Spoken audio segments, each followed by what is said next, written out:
গতকাল ইউটিউব থেকে একটা মেসেজ আসে, লেখা ছিল congratulation Shafat for 20k views.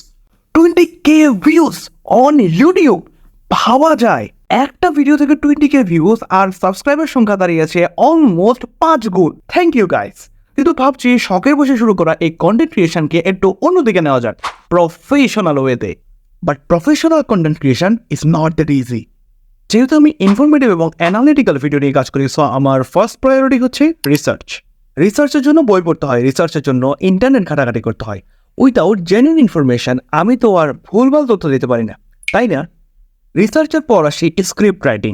ভিডিওর জন্য উপযুক্ত একটা স্ক্রিপ্ট লেখা চারটেখানি কথা না, অনেক টাইম কনজিউমিং, এবং ভিডিওতে কখন কি এবং কিভাবে প্রেজেন্ট করতে হবে সব কিছুই স্ক্রিপ্ট রাইটিংয়েরই অংশ। আমার তো স্ক্রিপ্ট রাইটিংয়েই অনেকটা সময় চলে যায়। স্ক্রিপ্ট রাইটিং এর পর ভিডিওর মেইন ইম্পর্টেন্ট এলিমেন্ট হচ্ছে ভিডিওর প্রেজেন্টেশন। সঠিকভাবে প্রেজেন্ট করতে না পারলে পুরো ভিডিওটাই বরবাদ। এবার এডিটিং এর পালা।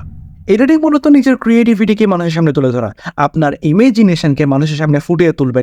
অনেক টাইম কনজিউমিং হলেও প্রপার এডিটিং এর মাধ্যমে পুরো ভিডিওর কোয়ালিটি চেঞ্জ হয়ে যেতে পারে। So it's time to take content creation seriously. আমি সাধারণত ইনফরমেটিভ, ফ্যাক্ট বেস এবং অ্যানালিটিক্যাল কন্টেন্ট নিয়ে কাজ করে থাকি। Subscribe to my YouTube channel এবং আমাকে ফলো করুন ফেসবুকে, চৌধুরী সাহেব ব্লগ, যেখানে শুধু ভিডিওই না ভ্যালু প্রোভাইড করা হয়।